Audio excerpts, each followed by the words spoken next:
வணக்கம் நண்பர்களே, இன்றைய முக்கிய செய்திகள் வாசிப்பது உங்கள் முத்துராஜ். கென்யாவில் அரசுக்கு எதிரான போராட்டத்தில் வன்முறை.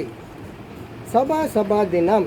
கென்யாவில் கடந்த நூற்றாண்டு வரை ஆதிக்க ஆட்சி மற்றும் ஒரு கட்சி முறை ஆட்சியே நடைமுறையில் இருந்தது. இதனால் மக்களாட்சி வேண்டியும் அதிகார துஷ்பிரயோகத்திற்கு முற்றுப்புள்ளி வைக்கவும் அப்போதைய மக்கள் தலைவர்கள் பலர் ஒன்றிணைந்து கடந்த 1990ஆம் ஆண்டு ஜூலை 7ஆம் தேதி நாடு தழுவிய போராட்டத்தில் குதித்தனர். இதில் சர்வாதிகாரி மோயை எதிர்த்து போராடிய தலைவர்கள் கதாங்கு, காமின்வா, இமான்யாரா உட்பட 50 பேர் அடித்து கொல்லப்பட்டனர். தொடர்ந்து கைது நடவடிக்கையில் சிறையில் வைத்து பலரை சித்திரவதை செய்து கொன்றனர். இந்த போராட்டத்தை தொடர்ந்து அங்கு சர்வாதிகார ஆட்சி கலைக்கப்பட்டு மக்களாட்சி நிறுவப்பட்டது.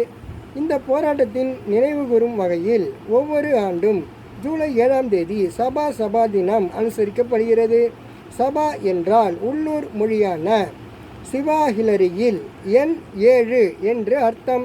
அன்றைய தினத்தில் கென்யா தலைநகர் நைரோபியில் பொதுமக்கள் கூட்டமாக கூடி அஞ்சலி செலுத்துவார்கள். போராட்டம். இந்த நிலையில் நேற்று முன்தினம் கென்யாவில் 35வது சபா தினம் அனுசரிக்கப்பட்டது. அப்போது பெண்கள், வாலிபர்கள் உள்ளிட்ட நூற்றுக்கணக்கானவர்கள் கூடி வந்து அரசுக்கு எதிராக போராட்டத்தில் குதித்தனர்.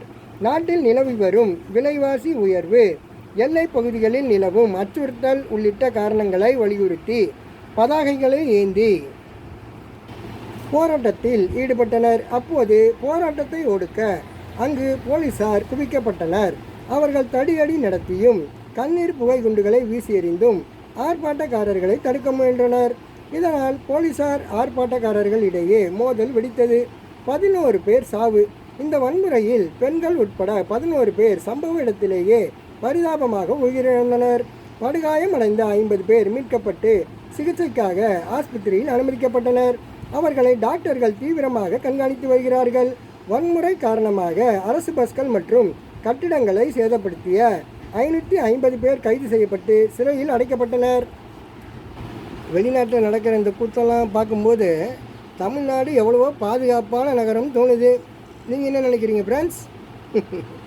நன்றி.